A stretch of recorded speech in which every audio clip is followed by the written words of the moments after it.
Hello everyone, I'm Brian. Today I'm reacting to The Amazing Power of Your Mind with Sadhguru. So, some people have been asking for some shorter videos, which I do want to do. I want to introduce a bit short and long videos, so here's a short one. So, The Amazing Power of Your Mind. I'm not exactly sure how he's going to attack this. Anxiety. What is the purpose of life? Right or left? Iraq. Relationship, life, controversy, global warming, religion, intoxication. El Dude. What? Okay, so, well, your mind does a lot of things. It does a lot of things without you knowing. It basically kind of runs your body. It's, in a sense, runs your body without you having to do anything. So it's like a automated system in a sense. So let's go ahead and get started.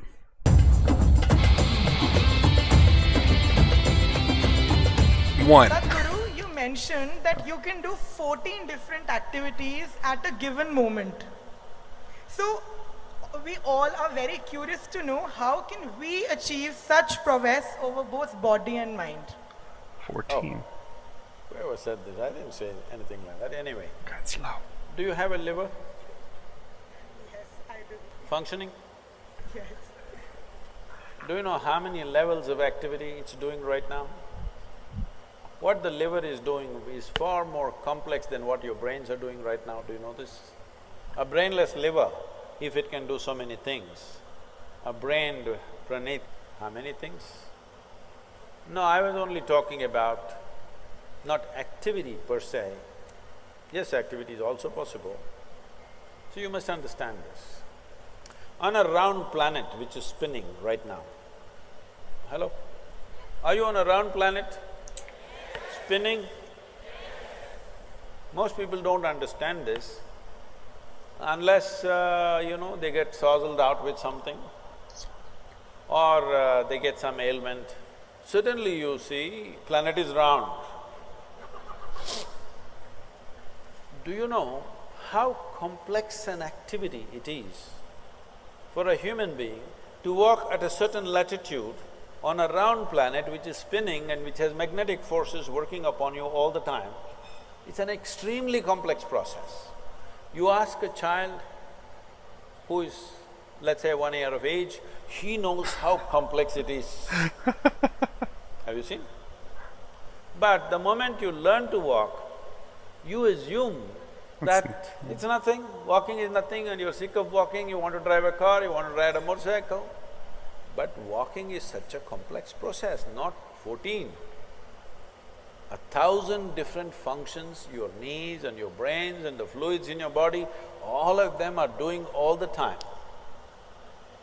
If only you could conduct these things consciously, you would be doing 1,000 things. Anyway, you… Yeah. That's what I said earlier. Like, your brain does a lot. I mean, it tells a lot of things in your body what it needs to do. What it needs to do. It makes me wonder now, does the brain constantly send signals to your heart to pump, or does your heart automatically do it in a… well, automatically does it, and does your liver automatically functions to process stuff, or does it need an electrical signal from your brain to do it? To breathe, we breathe consciously when we want to breathe and whatnot sometimes. We can hold our breath a little bit, we can inhale more than our usual, but when we go to sleep, it goes in automatic mode. Is breathing automatic? Well, I think the scientist actually has a terminology for that, where something that is, you consciously do it when you're conscious, and that it goes in automatic mode when you go to sleep. I think there's a word for that. I can't quite remember. Again, barely delved into that kind of stuff. But he makes me wonder, does our heart, our liver, our stomach, our intestines, do they do things automatically, or do they need a signal from the brain to do something? It's like the brain says, okay, we got food, now let's send a signal to digest or whatever, or is it when you eat something, it goes into your stomach says, hey brain, I got some food, what do you want me to do? And your brain says, okay, let's go ahead and process this. Now it makes me wonder how much our brain affects the rest of our bodies. I've never thought about that. If, for example, we can keep the body alive without the brain, and you put food in the stomach, is the stomach going to digest the food, push it down the intestines, and the intestines going to extract the nutrients? Or is the brain needed? If you don't have a brain and your heart just pumping automatically? Are you inhaling and exhaling automatically? Or is your brain needed for that? I've never thought about that. Huh. That's something I gotta discover. Doing it. But if you could conduct this consciously, you would do 1,000 things at a time. So I was only talking about different channels of mind, which you don't have to actually conduct, you just have to initiate and leave. It will go on. For you to think about your neighborhood girl, do you have to initiate action every time? No. Once you look at her, it just goes on by itself. Why? Because you're drawn to it. If you are drawn to 10 different things at the same time, mind is capable of creating 10 different channels and keep it running.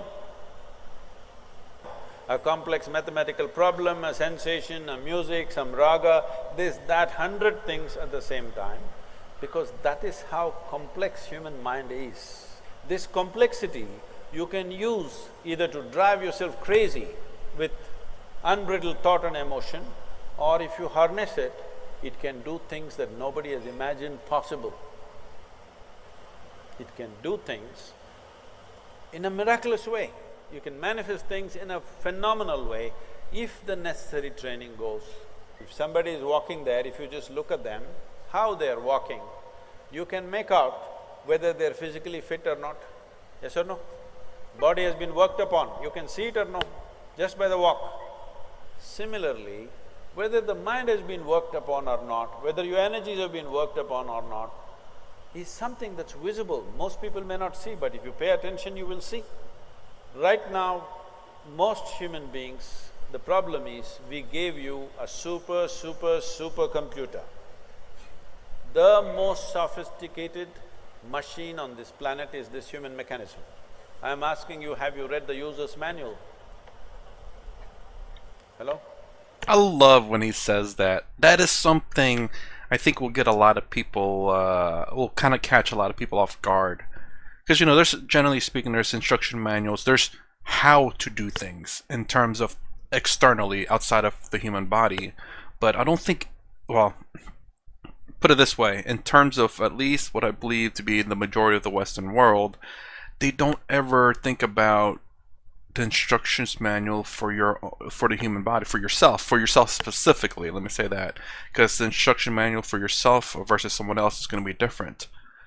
And this is something, again, that I appreciate Eastern philosophy, maybe even Western philosophy. Again, honestly, I don't know anything about Western philosophy except for like the philosophy of capitalism, I suppose.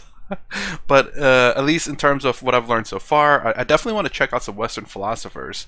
But some Eastern philosophy, a lot of internal thinking, internal exploration, inner engineering, let me put it that way. And that is something I definitely think is sorely needed in this world, just because, again, living in the Western world and seeing a lot of the things that's going down, it is genuinely terrible. Well, again, it's not all bad. I think the majority is good, but I think the badness is growing. The entitlement is growing. And social media and all of this is not exactly helping. No. When you're going to read it? On the last day? When I see this ridiculous stuff, people reading Gita when people are dying, I say, you're reading the user's manual on the last day, what's the point?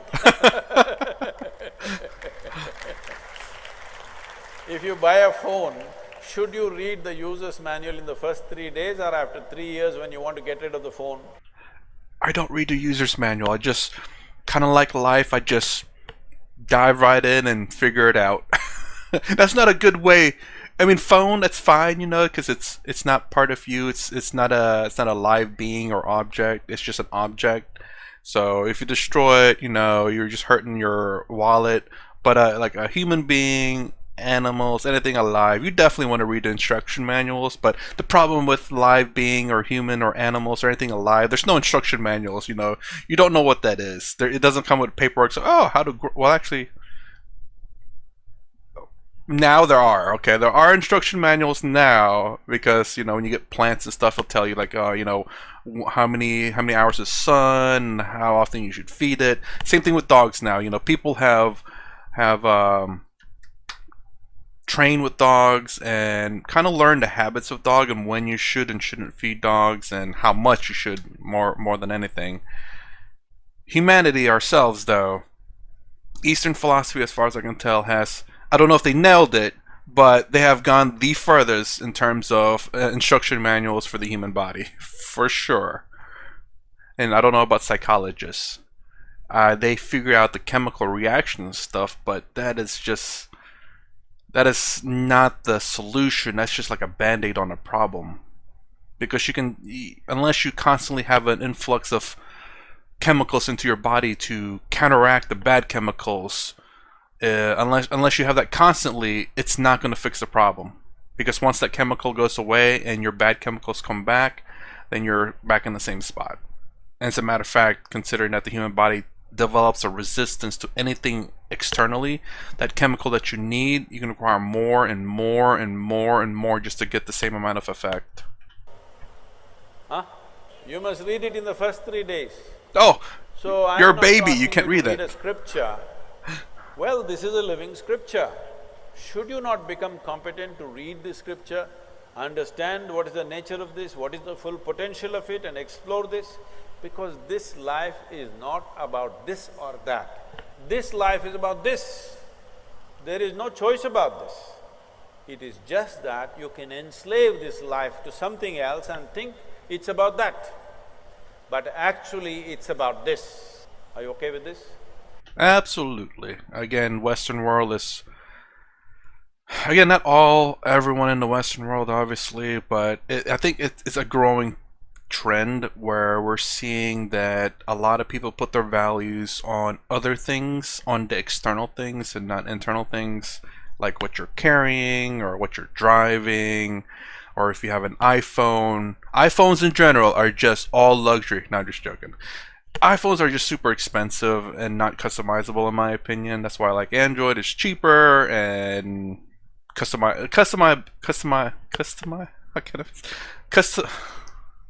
being able to customize your phone in terms of where you place stuff matters a lot to me. So yeah, a lot of people, especially when you see celebrities and stuff, they're highly influential to young people, and young people look up to them as their guidance to life. And it's kind of a terrible thing. I have a cousin who wanted the shoes, is a very particular shoes, is because of a celebrity, and it's super expensive shoes, I believe it's $110 plus tax. And I don't know if that's expensive or not. I mean, to me, that's super expensive. The shoes that I buy are generally like $20 to $25. Even then, that's a good price for me. So basically, I could five pairs of shoes for that one that bought. But yeah, so we see a whole bunch of young kids being influenced by TikTokers or YouTubers or celebrities in terms of movies and music and all that. Which is not necessarily a bad thing, but I think the problem is that no one's teaching them that it's fine to appreciate these people, but do not look to that as genuine success, because a lot of these people are even unhappy themselves, even though they're rich and famous. So, but I mean, it's just the sheer fact that it seems like we're getting to an age where I think a lot of people are going to be valuing themselves based on thumbs up down below, likes, and subscribe if you like my content, based on the number of subscribers they have. But yeah, I don't know, it's I could only imagine what that world's going to be like. You think right now your life is about education. No, your life is about this. You want this one educated. You want this one to do well. You want this one to experience love. You want this one to experience pleasure. You want this one to do all this. All the other things are only attendant things. This is the real thing, isn't it? So if this is the real thing, does this deserve some amount of attention? Some amount of attention means not standing in front of the mirror and attending to your skin endlessly. Should you not pay attention to every dimension of what this human being is made of? What makes this life tick? And how? If you understand what makes it tick, you can make it roar. If you make it roar, why 14 things? You can do many more.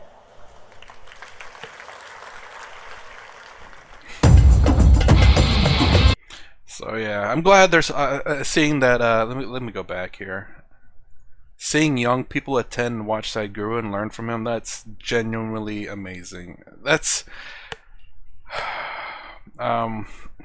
again something desperately needed, at least in America, and definitely in just the Western world in general.